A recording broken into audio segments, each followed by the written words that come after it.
Hello dear students, आप सभी का स्वागत है आपके अपने यूट्यूब चैनल पर, जहां अपने जनरल साइंस के जो टॉपिक प्रकाश व उसके गुण पढ़ रहे थे उसी को आज अपने आगे बढ़ाएंगे।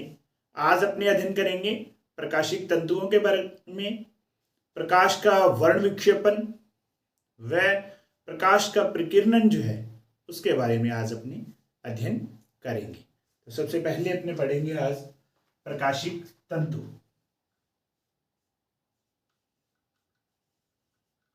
प्रकाशिक तंतु या अपने कहते हैं ऑप्टिकल फाइबर्स।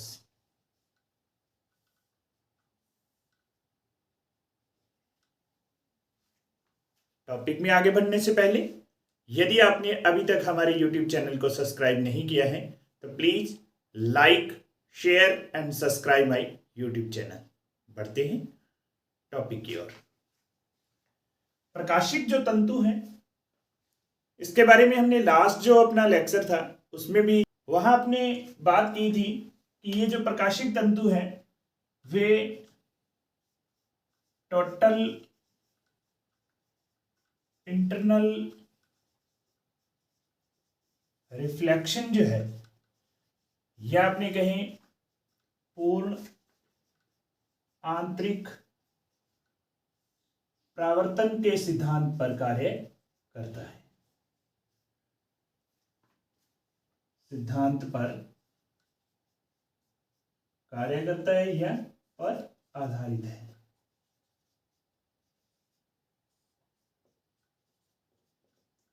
पूर्ण आंतरिक परावर्तन, हालांकि इसको पिछले लेक्चर के अंदर हमने डिटेल से पढ़ा था, फिर भी मैं ऊपर आपको ये लिंक दे देता हूं ताकि वहां से आप पुनः यदि आपने इसको नहीं पढ़ रखा तो आसानी से उसको पढ़ सके। तो देखिए इस पे ये कार्य करता है और यहां इसके अपने या तो सीधा प्रश्न आपसे आता है कि प्रकाशिक तंतु निम्न में से कौन से सिद्धांत पे कार्य करता है। तो देखिए फिर अपने बात करते हैं इनके यूजेस के या उपयोग के।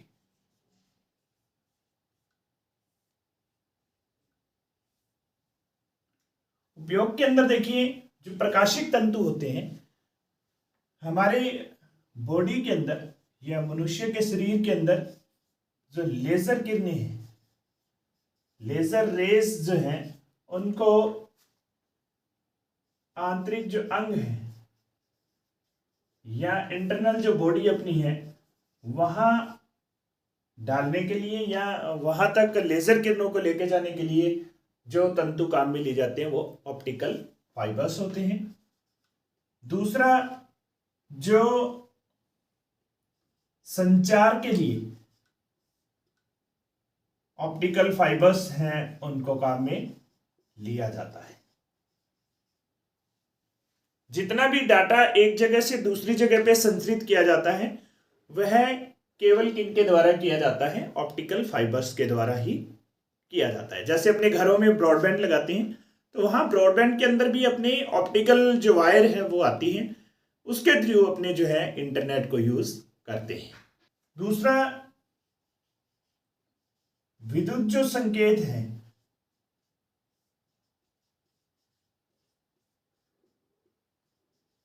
को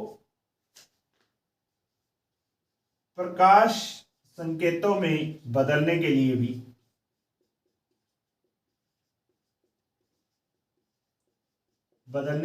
अपने क्या काम में लेते हैं? भी ऑप्टिकल फाइबर काम में लेते हैं। बहुत सी बार जो डॉक्टर हैं हमारे इंटरनल जो बॉडी स्ट्रक्चर है वहां कहाँ कोई डिफेक्ट है या कोई कमी है वो देखने के लिए भी हमें किसका सहारा लेना पड़ता है? ऑप्टिकल फाइबर्स का यूज हम करते हैं। ये थे इसके कुछ। फिर अपने बात करते हैं प्रकाश का विक्षेपण। प्रकाश का विक्षेपण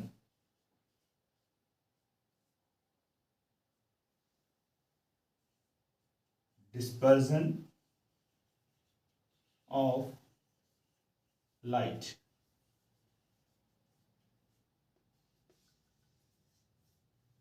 प्रकाश का विक्षेपण या डिस्पर्जन ऑफ लाइट के बारे में अपने अध्ययन करते हैं। जब भी सनलाइट है या कोई भी प्रकाश जो है, प्रकाश को प्रिज्म में से गुजारते हैं, प्रकाश पुंज को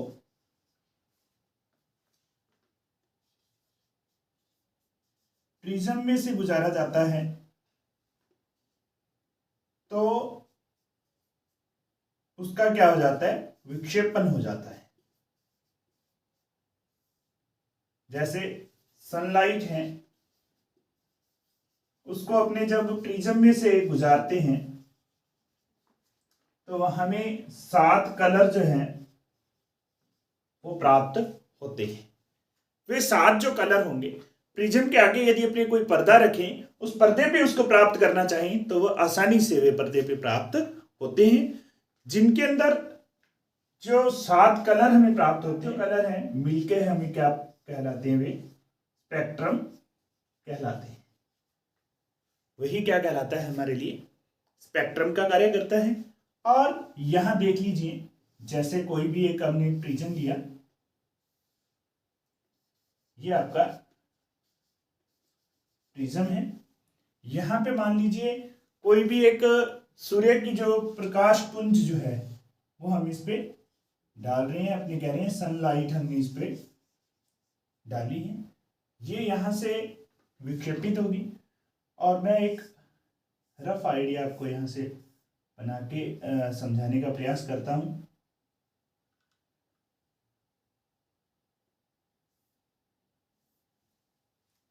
इस प्रकार से यहां जो सनलाइट है वह क्या हो जाती है, विक्षेपित हो जाती है। इसमें हम सभी जानते हैं कि 7 कलर होते हैं विबज्योर।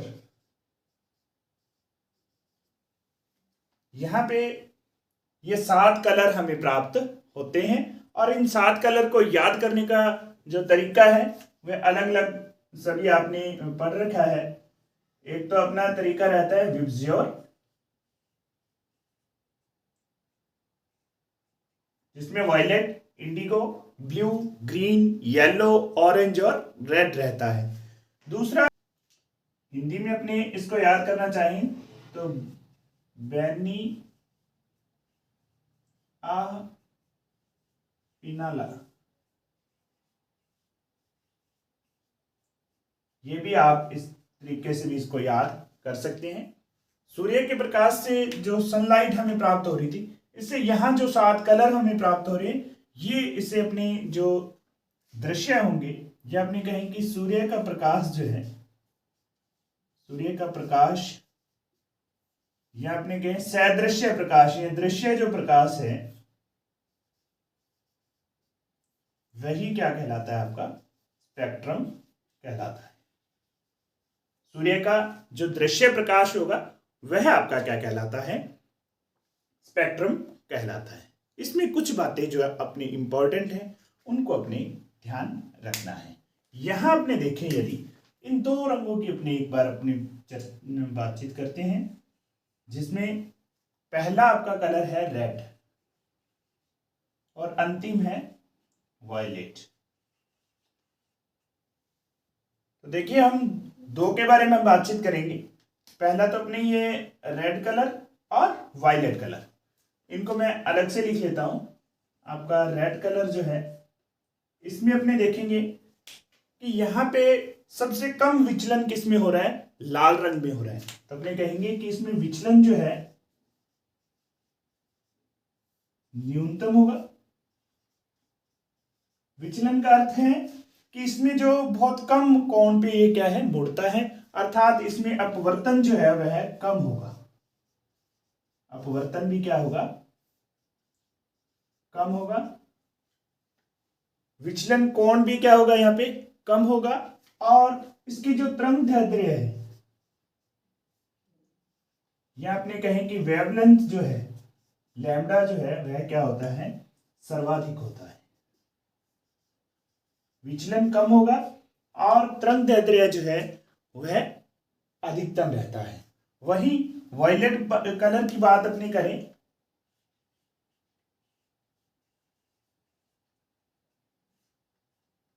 वो यहाँ अपने प्रिज्म में देखने से पता चल रहा है कि ये वाला जो कोण है वह क्या होगा, सर्वाधिक होगा। अधिक इसका विचलन होगा, ये यहां जाना चाहिए था परंतु इतना विचलन इसके अंदर होगा। तो इसमें अपने कहें कि विचलन कोण जो है वह क्या होगा, स्पेक्ट्रम के कलर में सर्वाधिक होगा।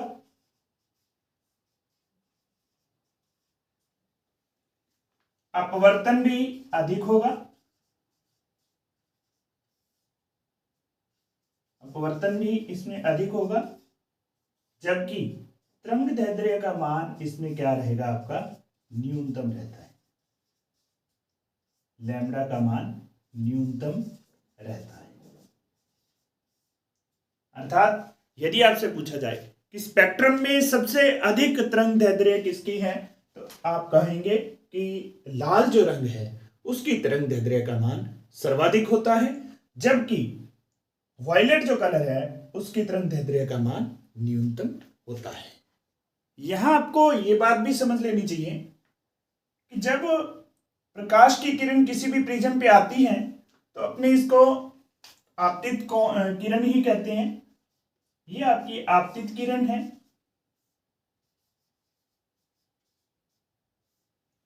और जब वह प्रिज्म से बाहर चली जाती है तो ये आपकी निर्गत किरण कहलाती है।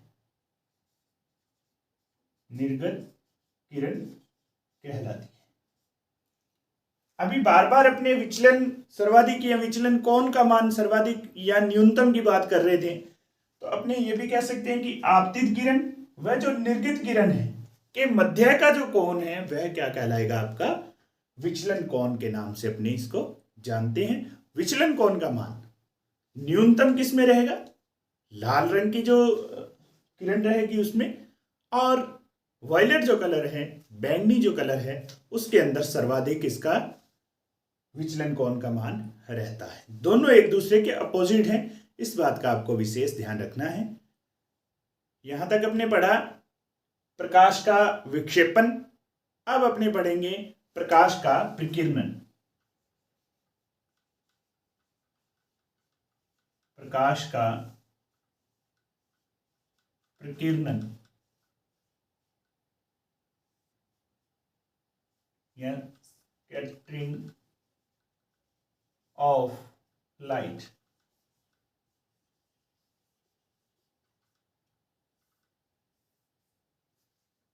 जब भी प्रकाश किसी ऐसे माध्यम से गुजरता है जहां धूल या अन्य छोटे सूक्ष्म जो कण हैं वे होते हैं, उनकी वजह से, उन कणों की वजह से क्या हो जाए, प्रकाश सभी दिशाओं में जब फैल जाता है तो वही क्या कहलाता है, आपका प्रकाश का प्रकीर्णन या स्कैटरिंग ऑफ लाइट कहलाती है। अर्थात जब प्रकाश की किरणें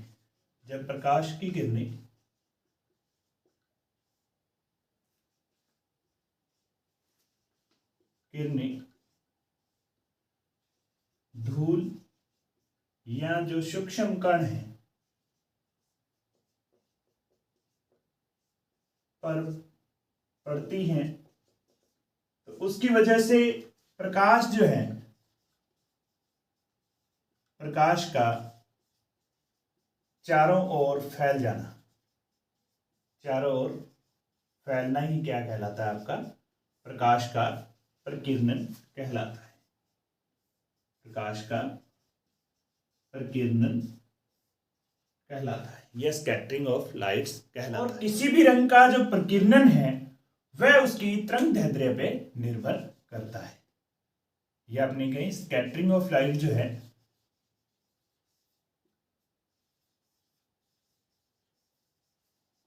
वह किस पे डिपेंड करती है, वेवलेंथ पे निर्भर करती है या तरंगदैर्ध्य पर निर्भर करती है। अभी हमने प्रकाश का विक्षेपण पढ़ा था, वहां पे हमने देखा था कि बैंगनी जो रंग है उसकी तरंगदैर्ध्य का मान सबसे कम होता है। बैंगनी रंग का जो तरंगदैर्ध्य होगा वह सबसे कम था, जबकि रेड कलर की जो किरण हमें प्राप्त हुई उसका तरंगदैर्ध्य का मान सर्वाधिक था, उसमें सर्वाधिक मान था। और यहां यह भी हमने पढ़ा था कि जहां तरंगदैर्ध्य का मान सबसे कम था वहां विचलन कोण का मान सर्वाधिक था। विचलन कोण या जो झुकाव था वह सर्वाधिक था, जबकि यहां लाल कलर के अंदर विचलन कोण क्या था, न्यूनतम था।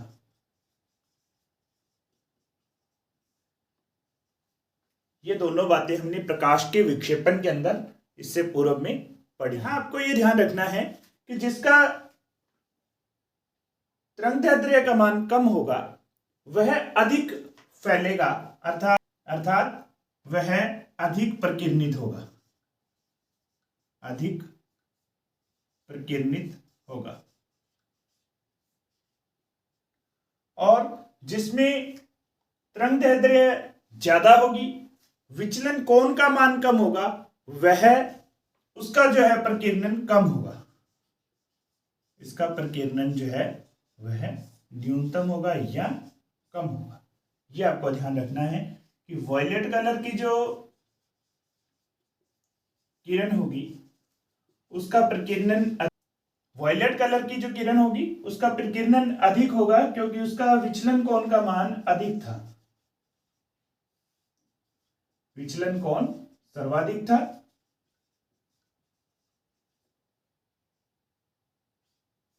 वहीं रेड कलर की जो किरण थी वह कम प्रकीर्णित होगी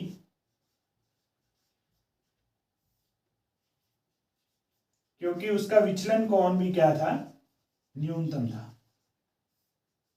विचलन कोण न्यूनतम था।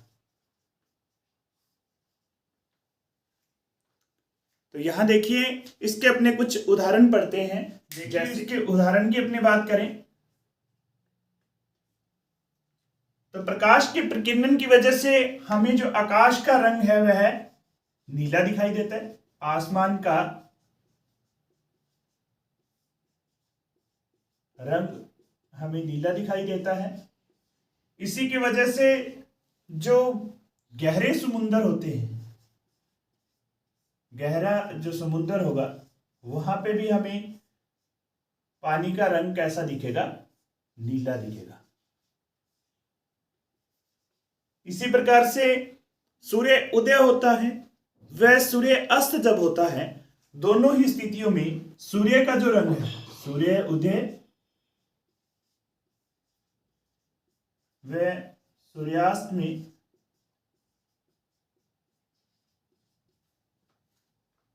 सूर्य का जो रंग है वह हमें लालिमय या लाल जो रंग है हमें दिखाई देता है। उसका कारण भी प्रकाश का प्रकीर्णन ही है। इसी के साथ जितने भी खतरे के जो सिग्नल होंगे, खतरे के सिग्नल कह दें,